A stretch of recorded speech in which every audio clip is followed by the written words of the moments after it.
প্রায় 15 বছর আগের কাহিনী। তখন আমি নতুন নতুন আমেরিকায় গিয়েছি। সেখানকার একটি রেস্টুরেন্টের ওয়েটার ছিলাম তখন। প্রথমে যেই বাড়িতে থাকতাম সেই বাড়ির মালিক হঠাৎ একদিন জানায় যে সে তার বাড়িটি ভেঙে ফেলবে। তখন যেই বাড়িতে আমি সহ আমার 2 জন সঙ্গী থাকতাম তাদেরকে নিয়ে আমেরিকার বোস্টন শহরের একটি নির্জন এলাকার একটি বেশ পুরনো 2 তলা বাড়ি পরবর্তীতে বসবাসের জন্য খুঁজে বের করি। বাড়িটা কিছুটা পুরনো হলেও সুন্দর ছিল এবং তুলনামূলকভাবে ভাড়া কম হওয়ায় 3জনই রাজি ছিলাম। বাড়িটি যার কাছ থেকে নেই তাকে আমরা পুরো 1 মাসের ভাড়া শোধ করে বাড়িতে উঠি। বাড়িটি ডুপ্লেক্স সিস্টেমের ছিল, কিন্তু আমাদেরকে শুধু নিচের তলায় থাকার অনুমতি দেন। বাড়িটি খুলে দিয়ে যাওয়ার দিন কেয়ারটেকার আমাদের বলে যান মাঝে মধ্যে কিছু আওয়াজ হতে পারে যেগুলো কখনো কান দেবেন না এবং আওয়াজের উৎস খুঁজে তার পেছনে কখনো যাওয়ার চেষ্টা করবেন না। লোকটার কথা শুনে কিছুটা খটকা লাগলো, সন্দেহ হলো। আবার সন্দেহ বাড়ায় বাড়িটার 2য় তলায় যাওয়ায় যে সিঁড়িটা আছে সেটা দেখলাম যে কাঠ দিয়ে এমন ভাবে বন্ধ করা যাতে কেউ ওপরে যেতে না পারে। বাড়িতে কি কোনো সমস্যা আছে নাকি? এই কথা কেয়ারটেকারকে জিজ্ঞেস করতে সে থতমত খেয়ে বলে, সমস্যা থাকলে কি আপনাদের কাছে ভাড়া দিতাম। তখন আমি বললাম, তাহলে ওপরে যাওয়ার সিঁড়ি বন্ধ কেন এবং কিসের আওয়াজের কথা বলছেন? কেয়ারটেকার বলল, ওপরের তলায় কিছু মূল্যবান জিনিসপত্র আছে, তাই কারো যাওয়ার অনুমতি নেই এবং আওয়াজ স্বাভাবিকভাবে আসতেই পারে, ওইগুলোতে কান দেবেন না। আমি এখন আসি, এই বলেই কেয়ারটেকার তাড়াহুড়ো করে চলে গেলেন। কিছুটা সন্দেহ থাকায় আমরা সেই সন্দেহ নিয়েই বাড়িটিতে থাকতে শুরু করলাম। প্রথম দিন ভালো কাটলো। ঘটনা শুরু হয় 2য় দিন থেকে। রাত 3টা, এক বিকট আর্তচিৎকারে ঘুম ভেঙে যায়। হঠাৎ করে ঘুম ভেঙে যাওয়ায় শরীরে একটা কম্পন সৃষ্টি হয়েছে। বোঝার চেষ্টা করলাম কিসের আওয়াজ হতে পারে এটা। বুঝতে পারলাম অতিরিক্ত যন্ত্রণায় কাতর কোনো নারীর আত্মচিৎকার এটা। শব্দের উৎস খুঁজতে যাবার জন্য বের হয়ে উঠলাম এবং রুম থেকে বের হব এমন সময় মনে পড়ল কেয়ারটেকারের কথা। সে কোন রকম আওয়াজে কান দিতে মানা করেছে। অনেক কিছু ভাবার পর ঠিক করলাম সকালে উঠে বিষয়টা নিয়ে খোঁজ করব। পরের দিন সকালে বিষয়টা নিয়ে অনেক খোঁজাখুঁজির পরেও কিছু জানতে পারলাম না। 3য় দিন রাতেও ঠিক একই রকম আওয়াজ শুনলাম, কিন্তু মেয়েলি কণ্ঠটার পর পুরুষ কণ্ঠ বাঁচাও বাঁচাও বলে চিৎকার শুনতে পেলাম। কিছুটা ভয় পেলাম, তাই কাঁথা মুড়ি দিয়ে চুপচাপ ঘুমিয়ে পড়লাম। পরের দিন সকালে আমার এক সঙ্গীকে খুঁজে পাওয়া যাচ্ছে না। অনেক খোঁজাখুঁজির পর খেয়াল করলাম ওপরের তলার যে সিঁড়িটা কাঠের ব্যারিকেড দেওয়া সেটি পুরোপুরি ভাঙা। আমার আরেকজন সঙ্গীকে সাথে নিয়ে জলদি ওপরে উঠলাম। ওপরের ফ্লোরে উঠে দেখলাম রক্তে হ্যাঁচড়ানোর দাগ, যা একদম একটা রুম থেকে আরেকটা রুমে চলে গেছে। দাগ ফলো করে রুমটাতে ঢুকে যা দেখলাম তা দেখার জন্য আমরা প্রস্তুত ছিলাম না।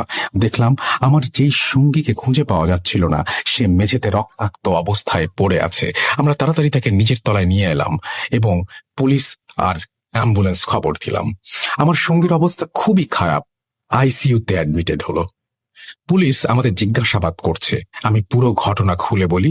পুলিশ আমাকে বলেন, আপনারা যে এই বাড়িতে থাকতে এসেছেন এটি তো একটি পরিত্যক্ত বাড়ি। এই বাড়ি ঘিরে অনেক ভয়ঙ্কর ঘটনা রয়েছে। পরে আমি বললাম যে কেয়ারটেকার তো আমাদের তেমন কিছু বলেনি। পুলিশ অফিসার বললেন, কিসের কেয়ারটেকার? এই বাড়ি দেখাশোনা করার কোনো লোকই তো নেই এবং এই বাড়ির মালিক 7 বছর আগে মারা গেছেন। আর আপনারা যার কাছ থেকে ভাড়া নিয়েছেন সে হয়তো কোনো প্রতারণা করে পালিয়ে গেছে আপনাদের সাথে। এসব শুনে মাথায় যেন আকাশ ভেঙে পড়ল। পরে বাড়িটি পুলিশ সিলগালা করে দিয়ে চলে গেল এবং আমার সঙ্গী সুস্থ না হওয়া পর্যন্ত এই শহর ছেড়ে কোথাও যেতে না করলো আমাদের। প্রায় 1.5 মাস পর আমার সঙ্গী কিছুটা সুস্থ হলেন। পরে পুলিশ তার মুখে পুরো ঘটনা শুনতে এলো। তার সাথে ঘটে যাওয়া সেই রাতের ঘটনা সে আমাদের বলতে লাগলো।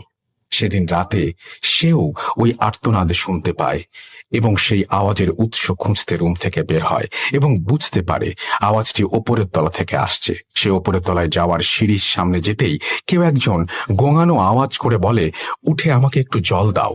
সে একটু সামনে এগোতেই তার ভেতরে কোনো এক অজানা শক্তি কাজ করলো এবং সে সিঁড়ির মাঝের কাঠের ব্যারিকেড ভেঙে ফেললো। আর একটু ওপরে যেতেই সে একটি রুম থেকে গোঙানির আওয়াজ পেল। সেই রুমের সামনে আসতেই বিচ্ছিরি এক গন্ধ তার নাকে ভেসে এলো। আরেকটু সামনে এগোতেই সে দেখতে পেল এক মুমূর্ষ নারীকে। এ কি অবস্থা তার! পুরো শরীর থেকে মাংস পুঁচে গলে পড়ছে এবং নারীটি তাকে দেখে একটু পানি দিতে বলল। এই দৃশ্য দেখে সে ভয়ে পেছন ফিরে এক দৌড় দেয়। এমন সময় সেই নারী ধপ করে তার সামনে চলে আসে এবং সে নারীর সাথে ধাক্কা খেয়ে মাটিতে পড়ে যায়। কোনো মতে উঠে আবার পালাবার চেষ্টা করে, কিন্তু ভয়ঙ্কর নারীটি এইবার তাকে পুরোপুরি চেপে ধরে।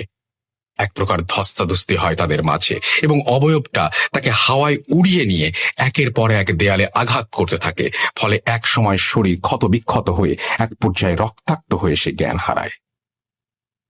পরে খোঁজ নেবার পর আমরা জানতে পারি বছরখানেক আগে এই বাড়িতে এক দম্পতি থাকতেন। সেই দম্পতির স্বামী তার স্ত্রীকে ফেলে আরেক মেয়েকে বিয়ে করে অন্য শহরে চলে যান এবং সেই স্ত্রী এই বাড়িতে একদিন গুরুতর অসুস্থ হয়ে যত্নের অভাবে না খেতে পেয়ে ধুকে ধুকে মৃত্যুর কোলে ঢলে পড়ে। এই বাড়ি থেকে তার পচা লাশ উদ্ধার করা হয়। তারপর থেকেই এই বাড়িটিতে অস্বাভাবিক ঘটনা ঘটে এবং কেউ থাকার চেষ্টা করলে খুব খারাপ অবস্থায় বের হতে হয়। শুনেছি এই পর্যন্ত 2 জনের মৃত্যুও হয়েছে এই বাড়িতে। তো এই ছিল ঘটনা। ভালো লাগলে পড়ে শোনাবেন। আমি অনেক দিন পর একটা চমৎকার ঘটনা পড়লাম আসলে, এবং এই ঘটনাটা পড়তে গিয়ে আমি কয়েকবার নিজে শিহরিত হয়েছি। আমি জানি না যে ওই বাড়িটি এখন কেমন আছে, সেই বাড়িতে যারা থাকে তারাই বা কেমন আছে। নিশ্চয়ই তাদেরকে বিরক্ত করতে আর কেউ সেই বাড়িতে যায় না। আপনি একটা বাড়ি ভাড়া নিলেন, ধরুন না সেটা ঢাকা শহর বা ঢাকার বাইরে কোনো একটা জায়গায়। সেই বাড়ির আগের কোনো ইতিহাস আপনি জানেন না। হঠাৎ করে একদিন এই পরিস্থিতির সম্মুখীন হলেন। হয়তো দেখলেন এখানে যেমন দোতলায় যাবার সিঁড়ি, ওখানে হয়তো ছাদের সিঁড়িটা বন্ধ করে দেয়া। ছাদে যাওয়ার নিয়ম নেই এটা বলেই হয়তো ক্ষান্ত হলেন। একদিন এরকম একটা পরিস্থিতির কারণে আপনি সেই ছাদে উঠে গেলেন এবং এইরকম একটা ভয়ঙ্কর পরিস্থিতির শিকার হতে হলো আপনাকে। ঘটনার আসল চমক কিন্তু অন্য জায়গায়। যে কেয়ারটেকার, যে ভদ্রলোক আপনাকে সাবধান করেছিল যে ছাদে যাবেন না বা ওই সিঁড়ি ভেঙে কোথাও যাবেন না, যখন আপনি জানতে পারবেন তারই কোনো অস্তিত্ব নেই, তখন কি হবে? আপনি একটা বাসায় আছেন, নিচে এক দারোয়ানকে দেখেন, তিনি প্রতিদিন আপনার গেট খুলে দেন। রাত করে বাসায় ফেরেন, তিনি দরজা খুলে দেন। একদিন হঠাৎ করে আপনাদের হয়তো অ্যাপার্টমেন্টের সোসাইটির কোনো একটা মিটিংয়ে আপনি জানতে পারলেন এইরকম কোনো দারোয়ানের কোনো অস্তিত্বই এই বাড়িতে নেই, শুধু আপনারই তার সাথে দেখা হয়েছে। কেমন লাগবে একটু বলুন তো? I am not a story teller, but আমার মনে হয় যে অ্যাজ আ লিসনার এরকম কোনো ঘটনা যেরকম ভাবে আমাকে আতঙ্কিত করে, যারা এটা ফেস করে তাদের আরো লক্ষ কোটি গুণ বেশি আতঙ্কের মধ্যে নিয়ে এসে ফেলে। যদি কোনো ঘটনা থাকে এরকম, জানিয়ে দিন। আমাদের ইমেল অ্যাড্রেস হচ্ছে russell.bhoot.com@gmail.com। অপেক্ষায় থাকলাম আপনার ঘটনায়। চলে যাই আমাদের পরের স্টোরিতে।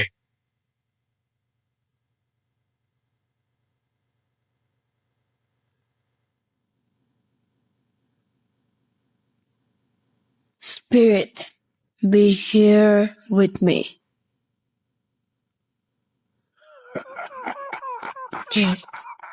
কে তুমি? Bhoot.com. The fear returns with Russell.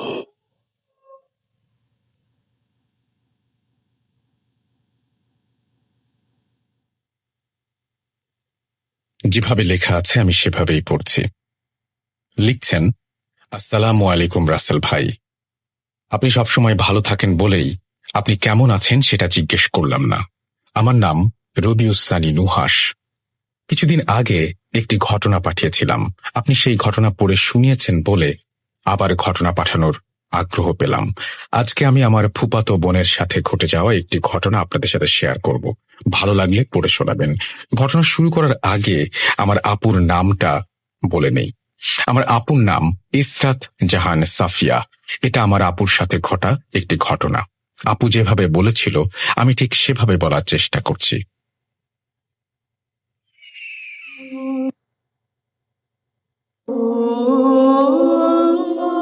2013 সালের কথা। আমি তখন ইন্টারমিডিয়েট পরীক্ষার্থী। 2012 সালের নভেম্বর মাসে আমরা বাসা চেঞ্জ করি। ওই বাসাটা 4 তলা, আমরা দোতলায় উঠি। আমাদের বাসার নিচের তলায় থাকতেন যারা, তাদের খুব অল্প দিনেই খুব ভালো সম্পর্ক হয়ে ওঠে। সম্পর্কটা আরো ভালো হওয়ার কারণ হচ্ছে সেই বাসায় আমার সমবয়সী একটি মেয়ে ছিল। ওর নাম নিশি, সেও ইন্টারমিডিয়েট পরীক্ষার্থী।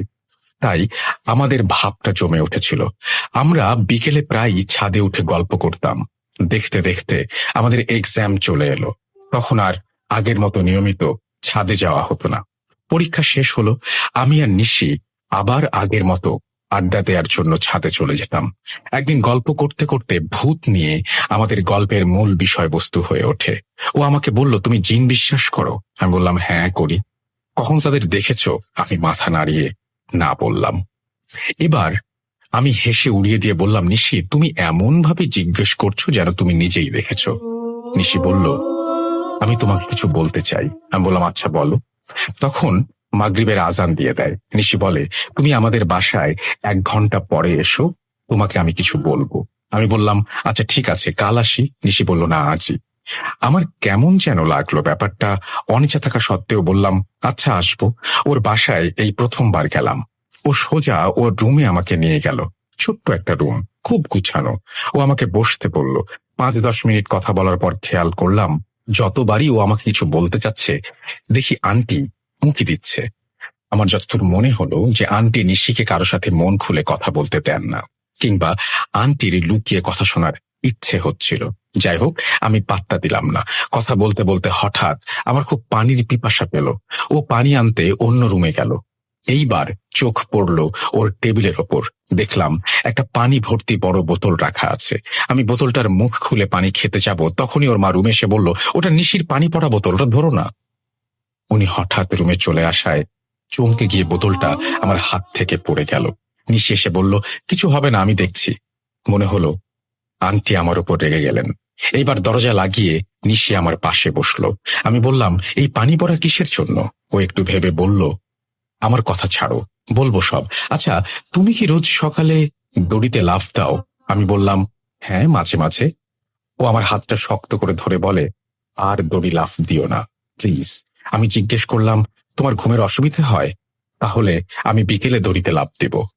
ও মাথা নাড়িয়ে বলে, তোমাকে আমি মানা করছি, তুমি কোনো দিনও দড়িতে লাফ দিও না। এইবার আমি সত্যি সত্যি মনে মনে রেগে যাচ্ছি, কিন্তু প্রকাশ করছি না। এমন ভাবে বলছে যেন আমার বাসায় দড়িতে লাফ দেওয়ার ব্যাপারটার স্বাধীনতাটুকু পর্যন্ত আমার নেই। আমি দড়িতে লাফ দিলে ওর কি সমস্যা আমি বুঝতে পারছিলাম না। আমি বলি, দেখো, কেন নিষেধ করছো যদি কোনো সমস্যা না থাকে? ও আমাকে থামিয়ে দিয়ে বলে, তোমার সমস্যা হবে, কষ্ট হবে। আমি তোমাকে রিকোয়েস্ট করছি, প্লিজ সাফিয়া, আমি তোমার ভালো চাই। এইবার আমি রেগে গিয়ে ওর হাতটা সরিয়ে বললাম, হয় নিষেধ করার কারণটা বলো, আর না হলে আমাকে মানা করো না। আমি বাসায় গেলাম।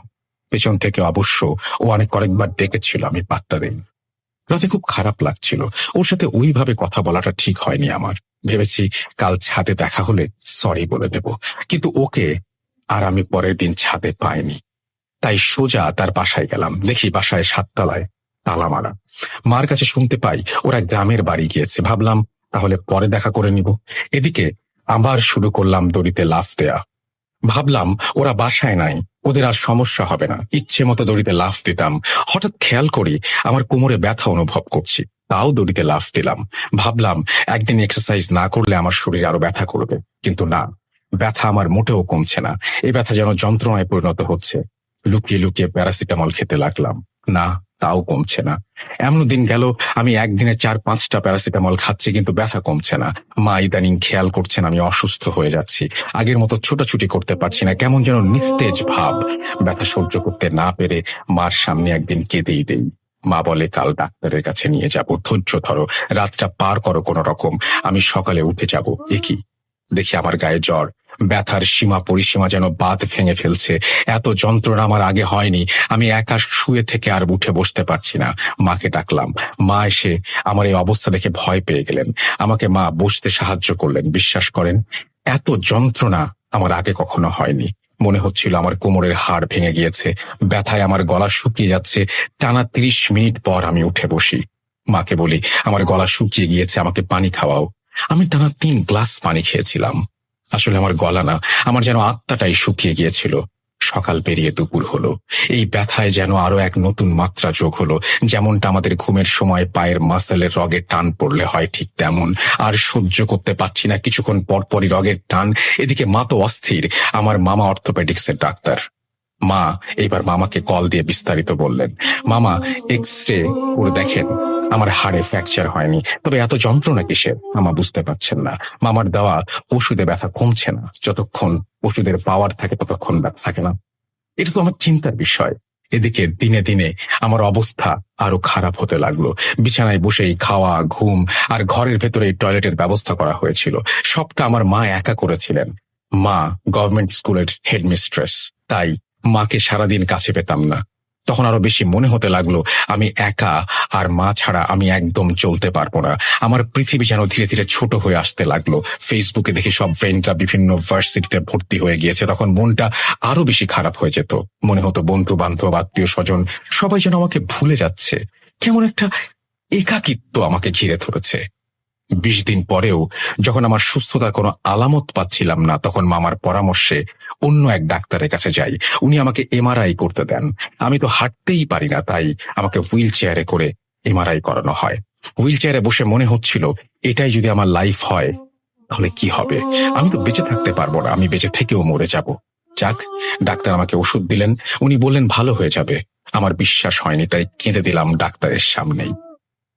মা রোজ নামাজ পড়ে কাঁদতেন আমার অসুস্থতার জন্য। আমিও পাশের রুমে মায়ের কান্না শুনে কাঁদতাম। দিনগুলো খুব কষ্টে কাটতে লাগলো। কিছুদিন পরের কথা বলি। আমি ঘরে একা, হঠাৎ কান্নার শব্দ পেয়ে ঘুম ভাঙে। কান্নাটা একটা বাচ্চার কান্না মনে হলো। বাচ্চাটা এমন ভাবে কাঁদছে যেন আরেকটু বেশি কাঁদলে ওর গলা দিয়ে বমি হয়ে যাবে। মাকে এত ডাকলাম, মা আসলো না। আমি একা একা শুয়ে উঠে বসার চেষ্টা করলাম। এত কষ্ট হচ্ছে, তাও যেন উঠে বসার চেষ্টা চালিয়ে যাচ্ছি, হার মানছি না। কতক্ষণ পর বসতে পেরেছিলাম বলতে পারবো না। এখন তো দাঁড়াবার পালা। সাহস করে ওয়াল ধরে দাঁড়ানোর চেষ্টা করি। মনে হচ্ছিল কোমরের রগগুলো টানছে, টনটন ব্যথা, কি যন্ত্রণা, যেন রগগুলো ছিঁড়েই যাবে। শুনতে পেলাম বাচ্চাটার কান্নার সাথে সাথে কাশি হচ্ছে। বুঝলাম ওকে শান্ত করতে না পারলে খারাপ কিছু হবে। কিভাবে যেন চেষ্টা করে দাঁড়িয়ে গেলাম। এখন হাঁটবো কিভাবে? আমার গলা শুকিয়ে যাচ্ছে। তাকিয়ে দেখলাম বালিশের কাছে আমার পানির বোতল। এখন নিতে গেলে যদি আর দাঁড়াতে না পারি, এই ভেবে পানি খাইনি। এখন যেন বাচ্চাটা ঘন ঘন কাশতে লাগলো, আর যেন জোরে জোরে চিৎকার করে কাঁদতে লাগলো। মনে মনে আমি আল্লাহর নাম নিচ্ছিলাম, আমাকে একটু শক্তি দাও আল্লাহ, মাসুম বাচ্চাটার খুব কষ্ট হচ্ছে। একটু একটু করে আমি পাশের রুমে হেঁটে যেতে চেষ্টা করি। ওয়াল ধরে ধরে এক পা করে এগোতে থাকি। জানি না কতক্ষণ লেগেছিল। গিয়ে দেখি একটা সুন্দর বাচ্চা, মুখটা এত মায়া, 8-9 মাস বয়স হবে। বললাম, এই দেখো আমি এসে গিয়েছি, কেঁদো না, আমার কাছে আসো। আসো বলছি, দেখলাম ও এলো না। তাই আমি ওখানে দাঁড়িয়েই তার কান্না থামানোর চেষ্টা করছি, তাকে হাসানোর চেষ্টা করছি। কিছুক্ষণ পর কান্নাটা থেমে গেল। ও খুশি হয়ে যেন আমাকে দেখে। আমি ভেঙচি কেটে তাকে আরো হাসাচ্ছি। কি মিষ্টি হাসি, মাশাআল্লাহ। হঠাৎ আমার মা আমাকে ডাক দেয়। আমি মায়ের ডাকে সাড়া দিয়ে চোখ খুলে বুঝতে পারি আমি ঘুমিয়ে স্বপ্ন দেখছিলাম। সেই দিন সকালে আমি নিজে উঠে বসার চেষ্টা করি। ভাবলাম স্বপ্নে তো ঠিক উঠতে পেরেছিলাম, তাই চেষ্টা করে দেখতে চেয়েছিলাম। কিন্তু সেদিনও একা শুয়ে থেকে উঠে বসতে পারিনি। মুচকে এসে মনে মনে বললাম, স্বপ্ন তো স্বপ্নই। সাফিয়া, তোমার জীবন 4 দেয়ালে বন্দী। এরপর থেকে প্রায়ই যেন বাচ্চাটাকে আমি স্বপ্নে দেখতে শুরু করি। স্বপ্নে ওর সাথে গল্প করি, খেলি, কিন্তু কখনোই তাকে স্পর্শ করিনি। যেন নির্দিষ্ট দূরত্ব আমাদের মাঝে। আমি চাই ওকে আদর করতে, কোলে নিতে, কিন্তু ওকে ধরতে পারি না। তবে একদিন স্বপ্নে একটু অন্যরকম কিছু দেখি। বাচ্চাটার হাসির শব্দে আমার ঘুম ভাঙে। তাকে একবার দেখবো বলে আমি পাশের রুমে ছুটে যাই। বিশ্বাস করেন, ওর কাছে যাওয়ার পর আমাকে এই অসহ্য ব্যথা সহ্য করে যেতে হয়। তাও তাকে একবার দেখার ইচ্ছেতে আমি পাগলের মতো সেদিকে ধাবিত হই। তখন স্বপ্ন না বাস্তব আমি বুঝি না, আমার কাছে সবকিছুই সত্যি মনে হয়। এবার দেখি বাচ্চাটি খাটের উপরে বসে হাসছে আর খেলছে, আর লক্ষ্য করে দেখি ওর পাশে কেউ নামাজ পড়ছে। বাচ্চাটা এত খুশি আমাকে দেখে, কি বলবো, যেন ও আমাকে দেখে হামাগুড়ি দিয়ে ছুটে আসতে চাচ্ছে। আমি খেয়াল করলাম বাচ্চাটা যেন খাটের খুব কিনারায় চলে এসেছে, আর একটু এগোলেই পড়ে যাবে, মাথা ফাটবে। এ দেখে আমি পাশে যে নামাজ পড়ছে তাকে বলছি, এই যে বাচ্চাটাকে ধরেন, ও পড়ে যাবে। মনে হলো উনি নামাজের ধ্যানে শুনতেই পাননি আমার কথা, আমি যে ডাকছি। বুঝলাম বাচ্চাটি যখন এগোবে তখনই এক দৌড়ে ওকে ধরতে চাই। নামাজে বসা মহিলাটি মনে হলো চমকে গেলেন। ওকে ধরতে পেরেছি, কি শান্তি লাগলো আমার। সেদিন ফজরের আজান শুনে ঘুম ভাঙে। আমার ঘুম ভাঙলে মনে মনে ভাবি, বাচ্চাটা ব্যথা পেত আমি না ধরলে। আমি হেসে বলি, যাক, এটা তো স্বপ্ন ছিল। আজ অন্য দিনের তুলনায় অনুভব করলাম ব্যথাটা কম। মনে হচ্ছে একটু চেষ্টা করলে আজ শোয়া থেকে উঠে বসতে পারবো। সত্যি সত্যি তাই হলো।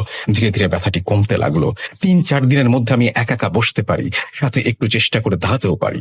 সবই আল্লাহর রহমত আর আমার মায়ের দোয়া। আমি দোয়া করি আমার চরম শত্রুরও যেমন এমন কষ্ট না হয়। কিছুদিন পর আমাকে দেখতে নিশি এলো। আমি ওকে দেখে খুব খুশি হলাম। অনেক দিন পর এসেছে। আমি বললাম, আমি যে অসুস্থ তুমি শোনোনি? আসুনি কেন? ওই দিন একটু রেগে গিয়েছিলাম বলে তুমি রাগ করে আমাকে দেখতে আসোনি? জানো আমি তোমার কথা কত মনে করেছি, কত একা লাগতো আমার। ও আমাকে বলেছিলাম না, দড়ি লাফ দিও না, দেখছো কেমন অসুস্থ হলে। আমি বললাম, আল্লাহর রহমতে আমি এখন একা বসতে পারি, নিজে নিজে দাঁড়াতেও পারি। ও হেসে বলল, তুমি হাঁটতেও পারবে, দৌড়াতেও পারবে। তুমি দৌড়িয়ে যেভাবে বাচ্চাটিকে বাঁচিয়েছো, তার কান্না থামিয়েছো। আমি হেসে বলি, আর বলো না, কি মিষ্টি করে হাসে ওই বাচ্চাটা। নিশি চলে যাচ্ছে। মনে হলো খুব তাড়া। আমি বললাম, বসো, কিছু খেয়ে নাও, মাকে ডাকি। নিশি বলল, মা ছাদে গিয়েছেন, দরজা খোলা ছিল তাই ঢুকে পড়েছি। এবার যাই সাফিয়া, আর চিন্তা করো না, তুমি ভালো হয়ে যাবে ইনশাল্লাহ। নিশি চলে যাচ্ছে। কয়েকবার তার নাম ধরে ডাকলাম। একটু পর মনে হলো, সে কি, ও আমার স্বপ্নের কথা কিভাবে জানলো, যেটা আমি মাকেও শেয়ার করিনি। নিশি, নিশি একটু দাঁড়াও। কয়েকবার নাম ধরে ডাকলাম, সাড়া দিল না। মনে হলো ও ততক্ষণে বাসায় চলে গেছে। ভাবলাম পরে ওর কাছ থেকে জেনে নেব স্বপ্নের কথা কিভাবে জানলো। কি আশ্চর্য! ধীরে ধীরে আমি সুস্থ হতে লাগলাম, যেন দ্বিতীয়বারের মতো নতুন করে বাচ্চাদের মতো হাঁটতে শিখলাম। খেয়াল করলাম স্বপ্নে বাচ্চাটিকে আর দেখি না। 5 মাস লেগেছিল সুস্থ হতে। কিভাবে যে দিন চলে গিয়েছিল আল্লাহই জানেন। মনে মনে ভাবলাম আজ নিশির বাসায় যাব। বিকেলে ওদের বাসায় গেলাম। গিয়ে দেখি ওর মা বাসায়। বললাম, আন্টি, নিশি কোথায়? ওকে একটু ডেকে দেন না। আন্টি এমন ভাবে আমার দিকে তাকিয়ে বলল, তুমি জানো না নিশি 3 মাস আগে বাসা থেকে পালিয়ে গিয়েছে, ও বিয়ে করেছে। আমি অবাক হলাম। 3 মাস আগে? তার মানে আমি তো 10-12 দিন আগে ওর সাথে কথা বলেছি। কি বলেন আন্টি, বিশ্বাস হচ্ছে না। তখন উনি নিশির কথা আমাকে কিছু বললেন।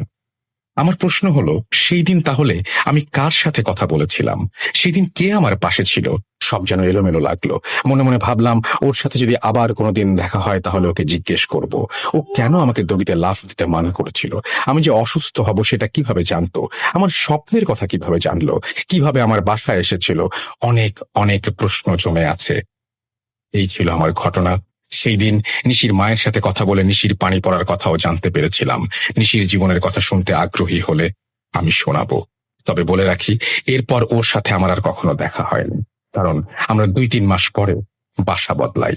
আসলে সৃষ্টিকর্তার উপর সবসময় ভরসা রাখতে হয়, তাই মাঝে মাঝে নিজে সান্ত্বনা দেই। আল্লাহ আমায় স্বপ্নে হয়তো পরীক্ষা করেছিল, পরীক্ষায় বাচ্চাটি খারাপ চাইনি বলেই হয়তো আমি আল্লাহর পরীক্ষায় উত্তীর্ণ হতে পেরেছি। সাথে সাথে মায়ের দোয়া তো ছিলই। যাই হোক, আমার জন্য দোয়া করবেন। সবাই ভালো থাকুন, সুস্থ থাকুন, এই দোয়া করি। আল্লাহ হাফেজ। খুবই কনফিউজিং একটা স্টোরি, কিন্তু খুব ইন্টারেস্টিং। সেটা হচ্ছে এই নিশি আসলে কে, এবং এই নিশি দড়িতে লাফ দেওয়ার ব্যাপারটা কিভাবে জানো, এটা আমি ডেফিনেটলি জানতে চাই আপনার কাছ থেকে সাফিয়া, এবং আপনি অবশ্যই আমাকে জানাবেন। তার আগে লিসেনার যারা শুনছেন তাদেরকে বলবো গেস করতে ঘটনাটি আসলে কি ঘটেছিল, কেন এইরকম ঘটলো।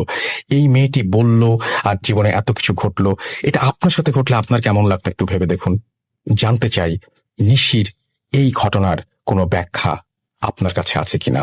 পাঠিয়ে দিন russell.bhuth.com@gmail.com এই অ্যাড্রেসে। চলে যাচ্ছি পরের ঘটনায়।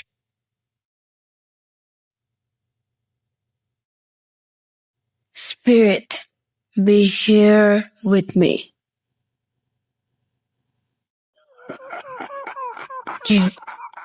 কে তুমি? Bhuth.com The fear returns with Russell.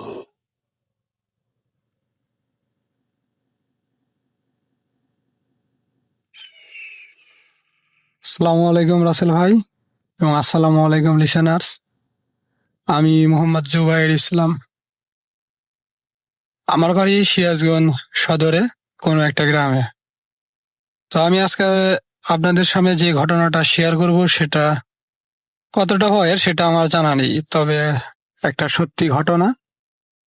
তো এই ঘটনাটা আমি আমার দাদির কাছ থেকে শুনেছি এবং এই দাদি এই ঘটনাটা তার যে ভাইপো অর্থাৎ ভাইয়ের ছেলে, সেই ছেলের সাথে ঘটেছিল। তো সেই ঘটনাটা আমি দাদির মুখ থেকে যেভাবে শুনেছি আপনাদের সাথে আমি সেভাবেই শেয়ার করছি। তো ঘটনাটা আজ থেকে প্রায় 30 বছর আগে ঘটে যাওয়া। তো আমাদের এই সিরাজগঞ্জে রায়পুরে জুট মিল আছে, এটা প্রায় সবাই জানেন। তো এই জুট মিলে ওই আমার দাদির যে ভাইপো, তার নাম হচ্ছে হাসমত আলী। তো তিনি ওই জুট মিলে তখন কাজ করত। তো তাদের ডিউটি ছিল 2 শিফটে। তো প্রথম শিফট 6টা থেকে 10টা পর্যন্ত, আর দ্বিতীয় শিফট ছিল 10টা থেকে 2টা পর্যন্ত। তো এই হাসমত আলী যিনি, উনি দ্বিতীয় শিফটে ঢোকে এবং 10টায় মিলে ঢোকেন এবং তার ডিউটি শেষ করে 2টায় বের হন। তো তিনি 2টায় মিল থেকে বের হয়ে আগে তার বাসায় যান। বাসায় যাওয়ার পর তার মাকে বলেন ভাত দিতে। তো তিনি ভাত খেয়ে তার মাকে বলেন যে আমি যমুনা নদীতে যাব। তো যমুনা নদীতে তিনি মাছ শিকার করার জন্য যাবেন। তো তার মা জিজ্ঞাসা করে সাথে আর কে কে যাবে, আর সে যেন ফিরতে দেরি না করে। তো সে বলে যে না, আমার ফিরতে দেরি হবে না, আমার সাথে আরো 2 জন আছে আমার বন্ধু।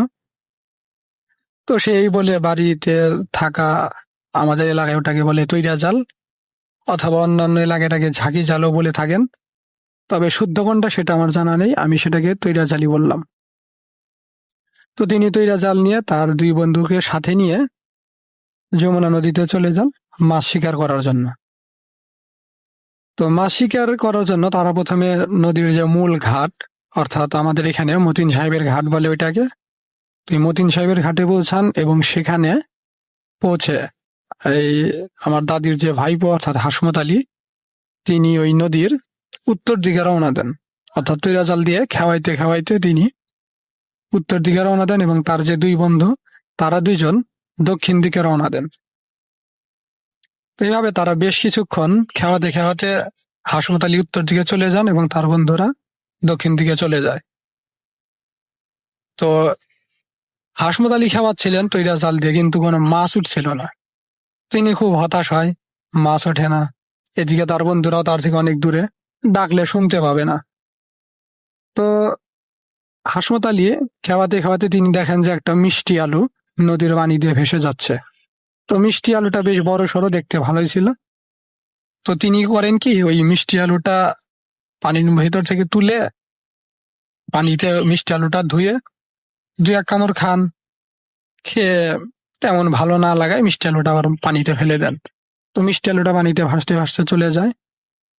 তো এরপর ওই হাসমত আলী নদীর পানিতে একটা খেও দেন তৈরা জাল দিয়ে।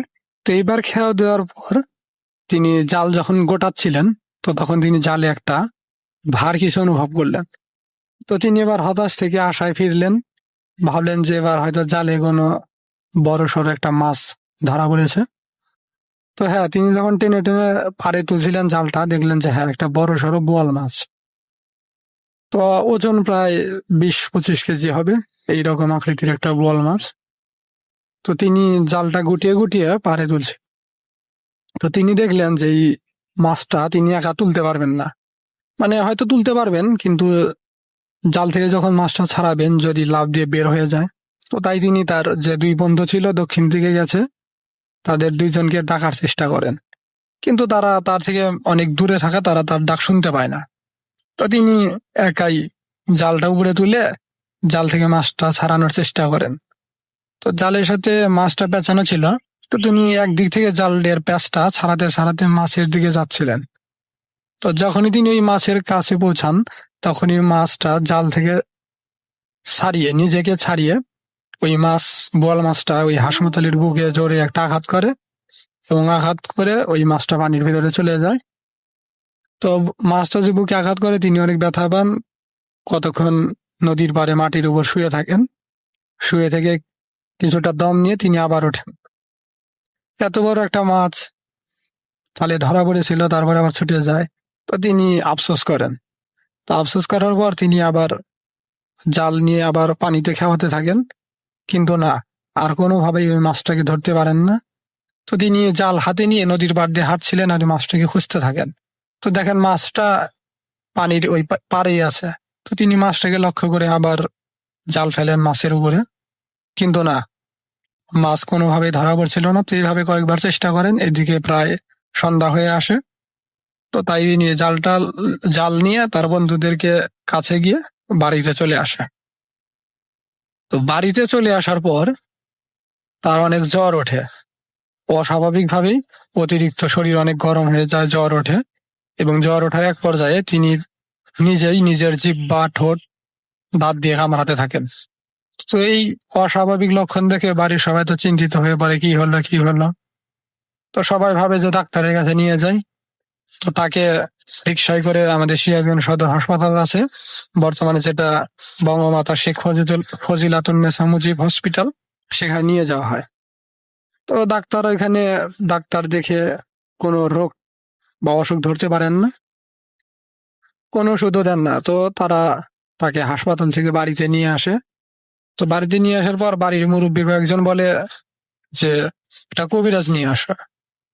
তো তখন মুরব্বীদের কথা মতো একজন কবিরাজকে নিয়ে যাওয়া হয় বাড়িতে। তো কবিরাজ ওইখানে গিয়ে, তো কবিরাজ তাকে দেখেই বলেন যে একে তো মেসো দেও আমাদের এলাকায় যেটাকে বলে, বা আপনারা হয়তো অনেকে দেও বলে থাকেন, মেসো দেও আক্রমণ করেছে, একে আর বাঁচানো সম্ভব না। তো সবাই বিশ্বাস করে না, কেন বাঁচানো সম্ভব না। তো তখন ওই কবিরাজ হলুদ, মানে কাঁচা যে হলুদ, তো ওই হলুদ 2টা পোড়া দিয়ে 2 কানের মাঝখানে দেয়, কানের ভেতরে দেয়। তো দিলে তখন ওই মেসো দেও কথা বলতে থাকে ওই হাসমত আলীর জবান দিয়ে। তো সে বলে একে তো আমি খেয়ে ফেলেছি, এই আমাকে খেয়ে ফেলেছে, আমি ওর পেটের ভেতরে চলে গেছি, তো একে আর ফেরানো সম্ভব না। তো বলে কিভাবে পেটের মধ্যে চলে গেল? তখন সে বলে ও যখন মাছ শিকার করতে যায়, আমি ওই নদীর ধার দিয়ে মিষ্টি আলুর রূপ নিয়ে ভেসে যাচ্ছিলাম। তো ওই মিষ্টি আলুটা নিয়ে 2-1 কামড় খায়, যার ফলে আমি ওর পেটের ভেতরে চলে যাই। তো এখন আর আমার সম্ভব না, আমি আর ওকে ছাড়তে পারবো না, আমি ওকে খেয়ে ফেলেছি। তো এই বলে কবিরাজ চলে যায়। তো চলে যাওয়ার কিছুক্ষণ পরেই তিনি একটা চিৎকার দিয়ে ওই দিনই মারা যান। তো এই ছিল রাসেল ভাই ঘটনা, তো একদম সত্যি ঘটনা। তো তিনি আজ থেকে প্রায় 30 বছর আগে মারা যান এই ঘটনায়। তো ঘটনাটা কেমন লাগলো জানি না, যদি ঘটনাটা ভালো লাগে তো অবশ্যই শেয়ার করবেন। ধন্যবাদ রাসেল ভাই, ধন্যবাদ ভূত.com-কে। যদি আমার এই ঘটনাটা সিলেক্ট হয় তাহলে অবশ্যই আমাকে জানাবেন।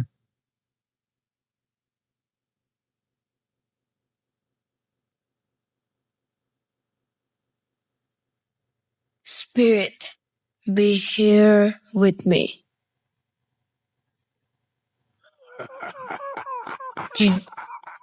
কে তুমি? Voot.com. The fear returns with Russell.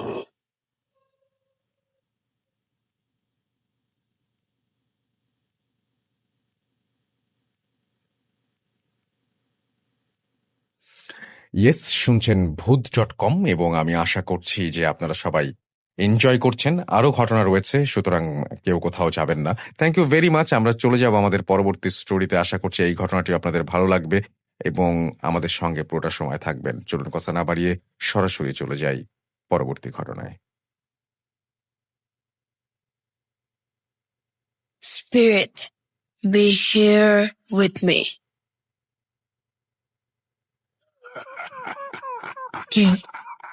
কে তুমি? Voot.com. The fear returns with Russell.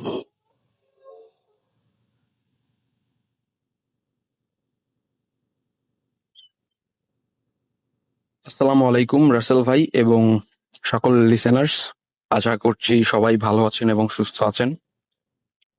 So আজকে আমি যে ঘটনাটা শেয়ার করতে চাই সেটা বেসিক্যালি আমার ফ্যামিলির সাথে ঘটে যাওয়া, আমার ফ্যামিলি রিলেটেড। সো এই ঘটনাটা হচ্ছে খুব সম্ভবত 2007-এর ঘটনা, বাট 2006 অথবা 7 যে কোনো একটা হবে। সো আমি গল্প বলার সুবিধার্থে অ্যান্ড আমার ফ্যামিলি প্রাইভেসি মেনটেনের সুবিধার্থে আমি ফ্যামিলির প্রত্যেকটা চরিত্র বা প্রত্যেকটা ক্যারেক্টারকে ছদ্মনাম হিসাবে ব্যবহার করছি। তো 2007 সালের দিকের ঘটনা, যখন আমার ভাবি, আগে একটু ফ্যামিলির বিষয়টা বলি। ফ্যামিলিতে আমি, বাবা, মা, বড় ভাই, বড় ভাইয়ের ওয়াইফ, এই 5 জন ছিলাম বেসিক্যালি। সো বড় ভাইয়ের ওয়াইফ ওই আপনার 2007-এ ওই সময় একটা বড় ধরনের মারাত্মক ব্যাধি বা রোগে আক্রান্ত হন এবং ওনাকে যখন হসপিটালাইজড করা হয়, ওইখান থেকে ডক্টররা জানান যে তিনি আর হয়তো বেশি দিন পৃথিবীতে থাকবেন না বা বাঁচবেন না। সো এই সময়ের মধ্যে যতটুকু সম্ভব তার সেবা যত্ন করার ট্রাই করেন, সে যা যা খেতে চায় বা যা তার ইচ্ছা সেগুলাকে পূরণ করার চেষ্টা করেন, তার সাথে বিহেভিয়ার ঠিকঠাক রেখে ভালোভাবে সবকিছু মেনটেন করার ট্রাই করেন, কারণ তিনি 4-5 মাসের বেশি আর হয়তো পৃথিবীতে থাকবেন না বা বাঁচবেন না। So, এই কথা শোনার পর খুব স্বাভাবিকভাবে ফ্যামিলির মধ্যে একটা বড় ধরনের সমস্যা সৃষ্টি হয়ে গেল। And ওনার অসুস্থতার মাত্রাটা এতই ছিল যে উনি দেখা গেছে একদম বিছানায় পড়ে গেছে, বিছানা থেকে উঠতে পারেন না। খাবার দাবারও একদম খাওয়া বন্ধ হয়ে গেছে টোটালি। মানে খুবই বাজে অবস্থা। তো এই অবস্থায় উনি এভাবেই চলছে, সবকিছু ট্রিটমেন্ট চলছে স্বাভাবিকভাবে। ডাক্তাররা যে সকল ওষুধ সাজেস্ট করেছিলেন সেই সকল ওষুধ দিয়ে ট্রিটমেন্ট, স্বাভাবিক ট্রিটমেন্ট আর কি চালানো হচ্ছে কোনো রকম। অ্যান্ড যা যা উনি চাচ্ছেন, খাবার দাবার টুকটাক এরকম পূরণ করা হচ্ছে আর কি। সো এইভাবেই চলছে। অ্যান্ড উনি আল্লাহর নাম পর্যন্ত কানে দেওয়ার একটা সিচুয়েশন তৈরি হয়ে গেছিল ওই সময়। তো যেই মেইন ঘটনাটা এই গল্পের আকর্ষণ, সেটা হচ্ছে একদিন রাতে উনি ঘুমিয়ে আছেন, সম্ভবত রাত 2:30 কি 2টা হবে এরকম সময় উনি রাত্রে ঘুমিয়ে আছেন। সম্ভবত বলে রাখি, আমরা হচ্ছে এই সময়টাতে ঢাকাতে যে কোনো একটা, পুরান ঢাকার যে কোনো একটা জায়গাতে থাকতাম ঢাকাতে। সো যেই বিল্ডিংটাতে থাকতাম সেই বিল্ডিং এর 2nd ফ্লোরে হচ্ছে ভাবি ভাইয়ারা ওইখানে ওই দিন রাত্রে ছিলেন। সো যেই ঘটনাটা হয় সেটা হচ্ছে রাত 2টা-2:30টার দিকে উনি ঘুমিয়ে আছেন। হঠাৎ করে উনি ঘুমের ভেতর বা স্বপ্নের ঘুরে উনি খেয়াল করছেন কেউ ওনাকে ডাকছে ওনার নাম ধরে। সো ওনাকে এভাবে ডাকছে, উনি সরাসরি ভাবে উত্তর না নিয়ে হু হু করছেন শুধু। সো কিছুক্ষণ পর উনি হচ্ছে এটা স্বপ্নের মাঝেই দেখলেন নাকি উনি চোখ খুলে দেখলেন, বিষয়টা এখন পর্যন্ত উনি ক্লিয়ার না। বাট উনি দেখলেন যে অনেক লম্বা কেউ একজন, সম্ভবত উনি 10 ফুটের বেশির কথা বললেন আর কি, 10 ফুট কিংবা তারও উপরে হবে, মানে 10 ফুটের বেশি হবে। বিকজ উনি যতটুকু আমাকে বর্ণনা করলেন বা ফ্যামিলিতে পরবর্তীতে যতটুকু বর্ণনা করেছিলেন যে উনি যেহেতু দ্বিতীয় তলায় খাটে শুয়ে আছেন, 3য় তলায় ছাদটা ওনার উপরে, রাইট? সো উনি এমন ভাবে বর্ণনা করলেন যে 10 ফুটের কিংবা তারও উচ্চতা সম্পন্ন যেই ব্যক্তিটা, ওখানে দেয়াল ভেদ করে কেউ একজন নেমে আসলেন। ওই তার পরনে ছিল একটা সম্পূর্ণ সাদা কাপড়, কিছু বলতে পারলেন না, বললেন সম্পূর্ণ সাদা একটা কাপড় টাইপ হবে সম্ভবত, সম্পূর্ণ সাদা ড্রেস, অনেক লম্বা সাদা দাড়ি এবং উনি অনেক লম্বা পরহেজগার, হাতে সম্ভবত একটা তসবিহ ছিল। সো উনি এরকম দেখলেন এবং উনি এতই লম্বা যে একদম 2য় তলার ফ্লোরে উনি পা রেখেছেন এবং উনি এত লম্বা যে 3য় তলার যেই ফ্লোর, অর্থাৎ 2য় তলার ছাদ এবং 3য় তলার ফ্লোর সেম জিনিস। ওই জিনিসটা ভেদ করে ওনার মাথার উপরে উঠে গেছে, বাট তিনি সবকিছু দেখতে পাচ্ছেন একদম। তখন 2য় তলার ছাদ একদম ট্রান্সপারেন্ট হয়ে গেছে অ্যান্ড ওই ব্যক্তিটাকে সম্পূর্ণভাবে দেখা যাচ্ছে। সো উনি বলছেন, ওই সাদা জুব্বা বা এরকম পরিহিত ওই ব্যক্তিটা ভাবিকে বলছেন যে এরকম প্রথমে ডাক দিলেন, ডাক দেওয়ার পরে ভাবি উত্তর নিলেন এবং স্বপ্নের ঘরেই উনি ওনাকে দেখছেন এবং ওই সাদা কাপড় পরিহিত ওই ব্যক্তিটা বা এই পরহেজগার বা যেটাই বলি, উনি বলছেন যে তখন একটু শীতের সময় ছিল, তো খুব বেশি শীত ছিল না, হালকা শীত ছিল, তো যার কারণে বিছানাতেই একটা কম্বল ভাঁজ করে রাখা ছিল। সো ওই সাদা পরিহিত ওই ব্যক্তিটি ভাবিকে বলছেন যে এই কম্বলের 3য় ভাঁজের ভেতরে একটি গাছ রেখে যাচ্ছি, এই গাছটি তুই খাবি, ভোরে খালি পেটে খাবি। আর এই ঘটনাটা আমি যেটা দিয়ে যাচ্ছি শুধুমাত্র তোর শাশুড়ি ছাড়া কারোর সাথে শেয়ার করা যাবে না। এবং শাশুড়িকে শুধুমাত্র জানাতে হবে, শাশুড়ি সম্পূর্ণ গাছ প্রসেস করে দিবে, তার মাধ্যমে তুই এই গাছটি খাবি। তুই এই গাছ খেলে সুস্থ হয়ে যাবি। গাছের ব্যাপারে অর্থাৎ ওনার অসুখ সারানোর ব্যাপারে এই ইনস্ট্রাকশনটা দিলেন। এবং এটার পাশাপাশি উনি আরো বেশ কিছু জিনিসপত্র বলে দিয়ে গেলেন, যেমন এই জিনিসগুলো তো প্রথমত কারোর সাথে শেয়ার করা যাবে না, এন্ড আরো কিছু বিষয় বলে গেলেন যে নেক্সট 3 মাসের মধ্যে যেখান থেকেই হোক একটি কালো মুরগি ম্যানেজ করতে হবে, মানে সম্পূর্ণ কালো পশম আবৃত মুরগি ম্যানেজ করতে হবে। একটি মাত্র সাদা পশম বা অন্য কোনো কালারের পশম থাকা যাবে না, একদম হুবহু সম্পূর্ণ মুরগি কালো কুচকুচে মুরগি হতে হবে। এবং সেই মুরগি ম্যানেজ করে 3 রাস্তার মোড়ে ছেড়ে দিতে হবে। 3 রাস্তার মোড়ে ছেড়ে দিলে তারা, মানে উনি যেভাবে বললেন আর কি, 3 রাস্তার মোড়ে একটি কালো মুরগি ছেড়ে দিলে আমরা অনেক কিছু ধন সম্পদ বা এরকম কিছু একটা পাবো। তো উনি বললেন যে এই আমরা যদি মুরগিটা ছেড়ে দিই, মুরগিটা যদি দেওয়া হয়, তাহলে আমাদেরকে অনেক বড় দালান বা রাজপ্রাসাদ যেভাবে আর কি বলি ওইটা দেয়া হবে। পাশাপাশি হচ্ছে ঘাট বাঁধানো পুকুর দেয়া হবে, একদম রাজকীয় হালের একটা বিষয়। এই জিনিসটা বলে গেলেন। এরপর আরো বললেন যে মার্কেটে যাব আমরা, মার্কেটে ফুল ফ্যামিলি, বা আমরা মার্কেটে যাব, মার্কেটে গিয়ে যেই জিনিসটা পছন্দ হবে, যত টাকাই হোক, লাখ টাকার দামের ড্রেস হলেও কিংবা অন্যান্য যেই বিষয় আমরা পছন্দ করব, জাস্ট ওই জিনিসটা মার্কেটে গিয়ে দামাদামি করে আমাদের ভ্যানিটি ব্যাগ বা মানি ব্যাগে যদি হাত দিই, সাথে সাথে আমরা টাকা পেয়ে যাব। টাকা যদি আমরা মানি ব্যাগ খালিও নিয়ে যাই, মার্কেটে গেলে আমরা কোনো জিনিস দামাদামি করার আগে চেক করা যাবে না যে মানি ব্যাগের টাকা আছে কি নাই, এটা চেক করা যাবে না। জাস্ট মার্কেটে গিয়ে যে কোনো জিনিসপত্র কিনতে হবে, কেনার পর মানি ব্যাগে কিংবা মহিলাদের যে ভ্যানিটি ব্যাগ থাকে, ভ্যানিটি ব্যাগে চেক করলেই আমরা টাকা পেয়ে যাব। তো এই সব বিষয়সমূহ উনি বললেন। বলার পরে উনি সামহাও এইসব বলছিলেন, হঠাৎ করেই উধাও হয়ে গেলেন উনি। অ্যান্ড ফজরের আজান দিল তার ঘন্টাখানেক পর। ফজরের আজান দেওয়ার পর ভাবি ঘুম থেকে উঠলেন। ঘুম থেকে ওঠার পর উনি ভাবলেন এসব স্বপ্ন ভেবে কিন্তু তারপরেও বললেন, যেহেতু বলছে একটু কম্বলটা চেক করে দেখি কিছু আছে কিনা আসলে। তো কম্বলের 3য় নম্বর ভাঁজ তিনি ওপেন করলেন। ওপেন করার পর দেখলেন যে আসলেই যেটা বলা হয়েছে, এক মুঠো গাছটা যতটুকু আম্মুর কাছ থেকে শুনেছিলাম বর্ণনা করলেন কি ধরনের একটা গাছ। নর্মালি এইসব গাছ পাওয়া যায় না, বাট আম্মু অনেক ছোট থাকতে গ্রামগঞ্জে দেখতেন ওই ধরনেরই একটা গাছ, সম্পূর্ণ হুবহু এরকম না, বাট ওই ধরনের পাতার আকৃতি সম্পূর্ণ একটি গাছ। গাছটির নাম বলেছিলেন, বাট এই মুহূর্তে আমার এটা মনে করতে পারছি না। যাই হোক, মানে মাঝে মাঝে অনেক সময় আগে দেখা যেত এই ধরনের গাছ। তো এই ধরনের গাছ ভাবি এরকম পেলেন। কম্বলের 3য় ভাঁজ থেকে গাছটি নিলেন, নিয়ে আম্মুর সাথে এই বিষয়টা শেয়ার করলেন। এবং আম্মু ওনার কথা শুনে, আম্মু প্রথমে বিশ্বাস করলেন না ভাবির কথা শুনে, কিন্তু তারপরেও বললেন যে ট্রাই করে দেখা যেতেই পারে, যেহেতু পেয়েছি অ্যান্ড যেহেতু ডাক্তাররা কোনো ট্রিটমেন্ট দিতে পারেননি, এই বিষয়টা ট্রাই করে দেখলে ক্ষতি কি। তো উনি ওই ভাবির কথা মতো, মানে পরহেজগার বা ওই সাদা কাপড় পরিহিত ব্যক্তি ভাবিকে যেভাবে বলেছেন, ভাবি আম্মুকে আবার সেভাবে বলেছেন। তো আম্মু ওই ক্রাইটেরিয়া গুলো মেনটেন করে গাছটাকে প্রসেস করলেন। গাছ প্রসেস করার পর ভাবিকে গাছটা এভাবে খাওয়াই দেওয়া হলো, বা যেভাবে প্রসেস করতে বলা হয়েছিল সেভাবে করা হলো। তো তারপর থেকে ভাবি এখন পর্যন্ত সম্পূর্ণ সুস্থ আছেন।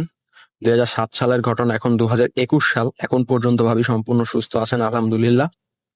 তার এখন পর্যন্ত আর কোনো প্রবলেম, ওই রিলেটেড কোনো প্রবলেমই হয়নি, ছোট বড় মিলে কোনো প্রবলেম এখন পর্যন্ত তিনি আর ফেস করেন নাই। তিনি সম্পূর্ণ সুস্থ আছেন, ভালো আছেন। তবে এই ক্ষেত্রে আরো যেই বাকি বিষয়গুলো বলেছিলেন, যেমন বলা হয়েছিল যে মুরগি নিয়ে 3 রাস্তার মোড়ে যদি দেয়া হয়, তাহলে সেক্ষেত্রে কাঠ বাঁধানো পুকুর বা এরকম দেয়া হবে, কাঠ বাঁধানো পুকুর আলা বাড়ি রাজপ্রাসাদ এরকম দেয়া হবে। সো যেহেতু প্রথমে গাছ খাওয়ানোর পরেও তখন ইনিশিয়াল রেজাল্ট আসে নাই, কারণ ডাক্তারের কথা মতে ভাবি বাঁচবে 4 থেকে 5 মাস, যদিও আল্লাহ ভালো জানতেন কত মাস বাঁচবেন, বাট ডাক্তারের কথা যেটা আর কি 4-5 মাস বাঁচবেন। তো 4-5 মাস তো ডাক্তারের কথা অনুসারেই বাঁচার কথা। তো ওষুধের ফলাফল তখনও আসছে কিনা সেটা যেহেতু আমরা জানতে পারছিলাম না, সো আমরা মুরগির বিষয়টাকে আর কেয়ার করা হয়নি আমাদের ফ্যামিলি থেকে, কারণ 3 মাসের ভেতরে মুরগি দেওয়ার ডেট ছিল যে আগামী 3 মাস অর্থাৎ 90 দিনের ভেতরে মুরগি 3 রাস্তার মোড়ে দিতে হবে, বাট আমরা এটা প্রথমে দেই নাই। আমরা দিয়েছিলাম এটা মেবি 6-7 মাস পরে, যার কারণে এরকম পরবর্তী যে অন্যান্য রেজাল্ট গুলা সেগুলো আমরা হয়তো বা পাই নাই, এবং অন্যান্য যে বিষয়গুলো আছে যেমন মার্কেটে যাওয়া, মার্কেটে গিয়ে কোনো কিছু কেনা, কোনো কিছু কিনে মানি ব্যাগে হাত দেয়া, দিয়ে টাকা পাওয়া, এই বিষয়গুলো আমরা পরখ করে দেখতে চাই নাই। কারণ দেখা গেছে যে মার্কেটে গেলাম, কোনো একটা জিনিস কিনলাম, টাকা পর্যাপ্ত নাই, তখন হয়তো মার্কেটে একটা প্রবলেম তৈরি হতে পারে দোকানদারদের সাথে। ঢাকার দোকানদার তো অন্যরকম। নো অফেন্স টু এনিওয়ান, কোনো দোকানদারকে আমি ছোটভাবে দেখছি না, বাট আমি জাস্ট রিয়েল লাইফ এক্সপিরিয়েন্সটা বললাম এনিওয়ে। সো মার্কেটের এই বিষয়গুলো কিংবা মুরগির বিষয়গুলো পরবর্তীতে অনেক নির্দিষ্ট সময় যতটুকু বলা হয়েছিল এরও অনেক পরে ওই জিনিসগুলা করাতে হয়তো বা রিয়েল লাইফ রেজাল্ট আমরা ওই বিষয়গুলো থেকে পাই নাই, বাট একদম রুগীকে সুস্থ করার যে বিষয়টা, গাছটা দিয়ে গাছ সেবন করার পরে যে রেজাল্টটা, সেই রেজাল্টটা আমরা পেয়েছিলাম। সো এই ছিল আমার সম্পূর্ণ ঘটনা। আশা করছি আপনাদের ভালো লাগবে, এবং রাসেল ভাই আপনার যদি ঘটনাটি ভালো লাগে লিসেনারদের সাথে শেয়ার করার অনুরোধ রইল। আমার কাছে এছাড়াও আরো বেশ কয়েকটা ঘটনা রয়েছে, আশা করছি পরবর্তীতে শেয়ার করতে পারবো, এবং আশা করছি সেগুলো আপনাদের পছন্দ হবে। উল্লেখ্য যে আমি ক্লাস 7-এ যখন পড়তাম, ক্লাস 6-7-এ, তখন মেবি 2013 সাল থেকে আমি ভূত এফএম এর সাথে ছিলাম, এবং এখন পর্যন্ত ভূত.com এর সাথে আছি। সো আশা করছি ভবিষ্যতে পাশে থাকতে পারবো। So thank you so much.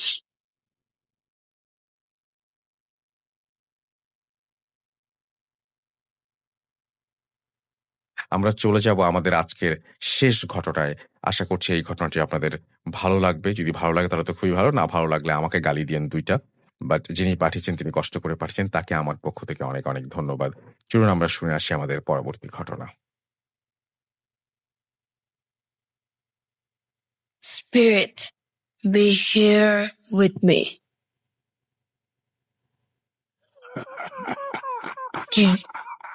কে তুমি? Boot.com. The fear returns with Russell.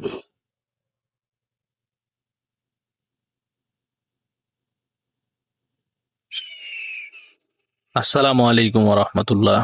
Rasel ভাই, আমি হাবিব নারায়ণগঞ্জ বন্দর থেকে বলছি। রাসেল ভাই, আমি ভূত এফএম এর প্রায় দীর্ঘদিন যাবৎ ভূত এফএম শুনতেছিলাম। তো ভূত এফএমটা যখন বন্ধ হয়ে যায় তখন মানসিকভাবে একটা কষ্ট পাচ্ছিলাম। অল্টারনেটিভ আসলে কিছু খুঁজছিলাম, যেহেতু দীর্ঘদিনের একটা অভ্যাস। তো ভূত.comটা চালু হওয়ার পর আসলে খুবই মানসিকভাবে একটা প্রশান্তি লাভ করি, যে প্রতি শুক্রবার দিন যে বিনোদন বা ভয়ের যে ব্যাপারগুলা, সেটা আবার ফিরে এসেছে ভূত.com এর মাধ্যমে। তো রাসেল ভাই, দীর্ঘদিন যাবৎ ভূত এফএম বা ভূত.com শুনলেও কখনো আসলে ওইভাবে কোনো ঘটনা শেয়ার করা হয়নি।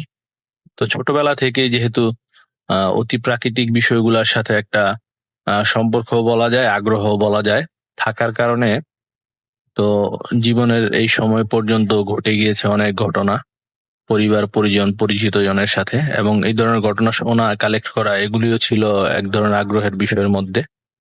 তো বহু ঘটনা থাকা সত্ত্বেও ঘটনা একবার হয়তো পাঠিয়েছিলাম, কোনো কারণে হয়তো সেটা সিলেক্ট হয়নি।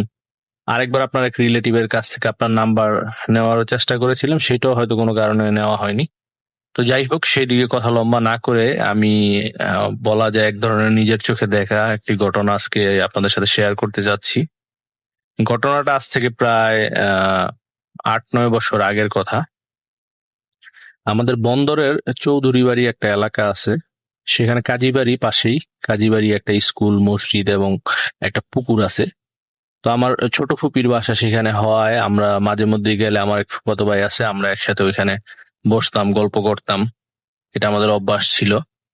তো একদিন রাত, খুব বেশি নয়, প্রায় 9টা কি 9:30টার দিকে আমরা ওইখানে, একটা মসজিদ আছে, মসজিদের ঠিক দক্ষিণ যে পাশটা, সেখানে একটা ফুলের বাগান, সেই এলাকাটাতে ফুলের চাষ হয় প্রচুর। তো ফুলের বাগান আছে, ফুলের বাগানের ঠিক পরেই বিশাল এক বিল। বিল পার হয়ে অনেক দূরে, মোটামুটি অন্য একটা এলাকা। তো সেখানে বিলে নামার জন্য যে রাস্তা, ওই ফুলের বাগান পেরিয়ে, সেই জায়গাটা আসলে মানে অত একটা মানে ভালো পরিবেশ না, মানে অনেকটা এরকম যে একপাশে একটা চালতা গাছ বলা হয় আমাদের এখানে, চালতা গাছ, আর একটা পাশে হচ্ছে, রাস্তার আরেক পাশে হচ্ছে পরিত্যক্ত একটা বাথরুম, সাথে একটা পরিত্যক্ত পুকুর। তো সাধারণত ওই জায়গাটার মধ্যে মানুষের যাতায়াতটা খুবই কম থাকে। তো আমরা ওই দিকটায় বসেছিলাম, আমি এবং আমার ফুফাতো ভাই। তো এই সময় দেখলাম একটা লোক আসলো। লোকটা অত লম্বা না, খাটো করে মধ্যবয়সী একটা লোক। তো সে মানে বলতে গেলে এক ধরনের ভীত সন্ত্রস্ত অবস্থা এবং মানে একটা উদ্ভট পরিস্থিতির মধ্যে সে আমাদের কাছে সাহায্য চাইলো যে উম, মানে কোনো একটা কিছু তাকে আক্রমণ করেছে এরকম একটা বিষয়। তখন আমরা যখন মোবাইলের লাইট অন করলাম, অন করে দেখলাম যে লোকটার শরীরের মধ্যে প্রায় বলতে গেলে কাঁধের দিক থেকে হাতের কবজি পর্যন্ত এবং বুকের দিকের এই অংশগুলোতে প্রায় বলতে গেলে মানে খুবই এক ধরনের হিংস্র কোনো প্রাণী যদি খামচে দেয় ওই ধরনের অবস্থা। লোকটার শরীর দিয়ে অনেকটা বলতে গেলে রক্ত পড়ছিল। তখন আমরা তাকে জিজ্ঞেস করলাম যে কি ব্যাপার ভাই, কি হয়েছে, আপনি কোথা থেকে আসলেন, আর এই অবস্থা কেন আপনার? তখন ওই লোকটা আমাদেরকে তার ঘটনাটা বিস্তারিত বললো এবং সাথে সাথে আমরা ওই জায়গাটায় গেলাম, আরো দু একজন লোক নিয়ে লাইট টাইট নিয়ে আমরা ওই জায়গাটায় গেলাম। তো তার কথা এবং ওইখানকার পরিবেশ পরিস্থিতিটা আমরা দেখলাম যে আসলেই সামঞ্জস্যপূর্ণ বা একই রকম। তো যেই ঘটনাটা তার সাথে হয়েছিল সেটা হচ্ছে বিকাল দিকে তার দুইটা বন্ধু আসে ওই অপর বিলের অপর পাশে যে গ্রাম, ওই দিক থেকে দুইটা বন্ধু তার কাছে আসে তার এলাকায়, এবং সে বিকালে বন্ধুদের সাথে আড্ডা দিতে দিতে বলতে গেলে এক ধরনের বন্ধুদের সাথে হাঁটতে হাঁটতে বন্ধুদের গ্রামের ওইদিকে চলে যায়। তো সন্ধ্যা হয়ে যায়, সন্ধ্যা হয়ে প্রায় রাত্র এসে পড়ে এবং ওই সময় সে বন্ধুদের থেকে বিদায় নিয়ে সে বলে যে তো আমি তো আমার গ্রামে যাব। তো বন্ধুরা বলে যে যেতে পারবি? তো সে বলে যে হ্যাঁ সমস্যা নেই, কারণ তার মাঝে মধ্যে ওই দিকটায় চলাচল করার এরকম অভ্যাস ছিল। তো সে যখন মোটামুটি বিল পার হয়ে এই ফুল বাগানের কাছাকাছি আসে, এখানে ডালিয়া ফুলের একটা বাগান ছিল। তো সে ডালিয়া ফুলের বাগানের অপর পাশ দিয়ে মানে একটা পাশ দিয়ে আসতেছিল, অপর পাশের জায়গাটার মধ্যেই ছিল হচ্ছে ওই পরিত্যক্ত পুকুর বা চালতা গাছ বা পরিত্যক্ত বাথরুম, এই ধরনের যে জায়গাটা।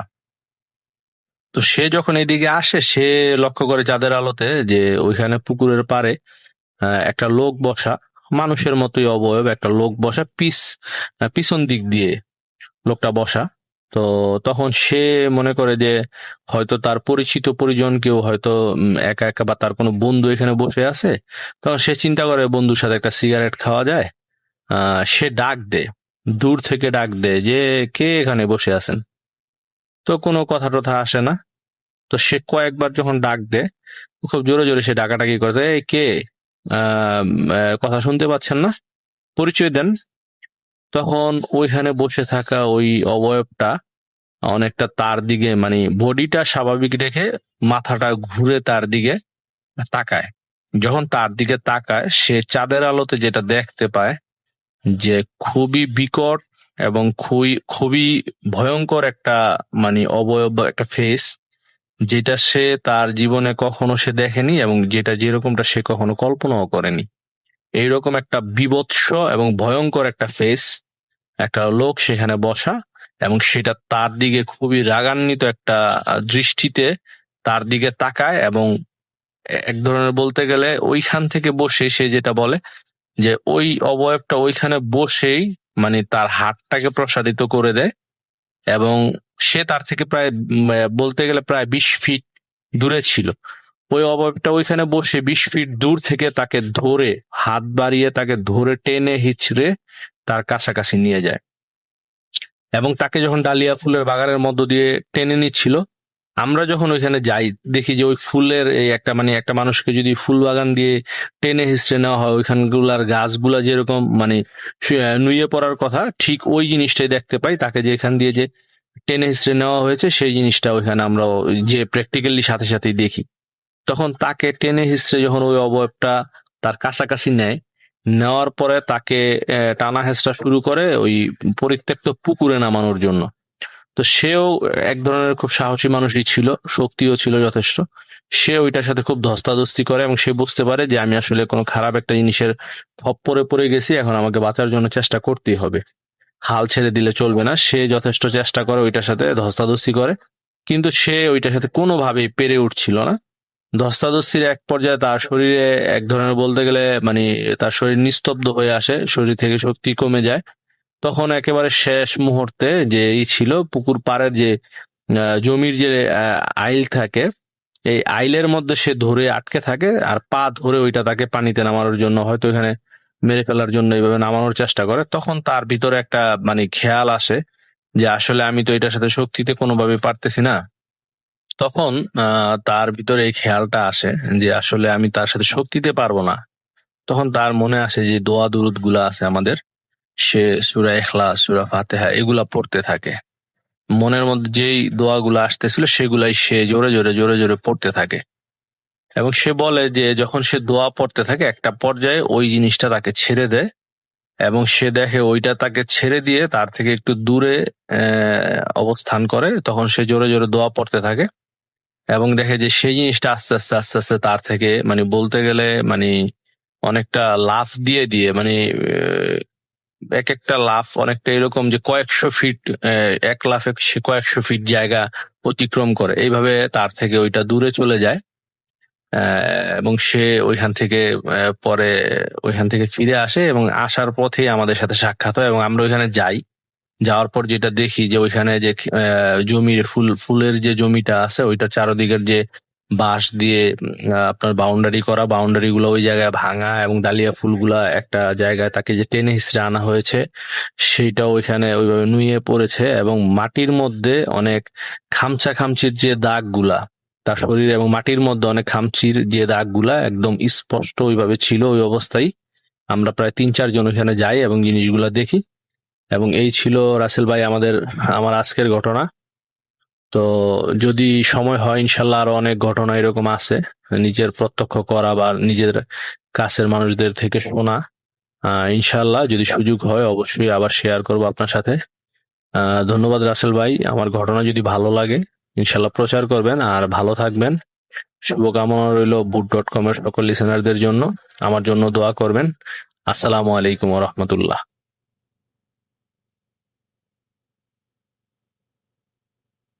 আপনাদের সবাইকে অনেক অনেক ধন্যবাদ এতক্ষণ পর্যন্ত আমাদের সাথে থাকার জন্য। অনেক অনেক শুভকামনা রইল। সব সময় এই ইউটিউব চ্যানেলটি সম্পর্কে আপডেট পেতে আমাদের ইউটিউব চ্যানেলটিকে সাবস্ক্রাইব করুন। আশা করছি আমরা একসাথে অনেকটা পথ হাঁটব। আজকের মতো এখানে বিদায় নিচ্ছি। সবাই ভালো থাকুন, সুস্থ থাকুন, মোস্ট ইম্পর্টেন্টলি ভূত.com এর সাথে থাকুন। আল্লাহ হাফেজ।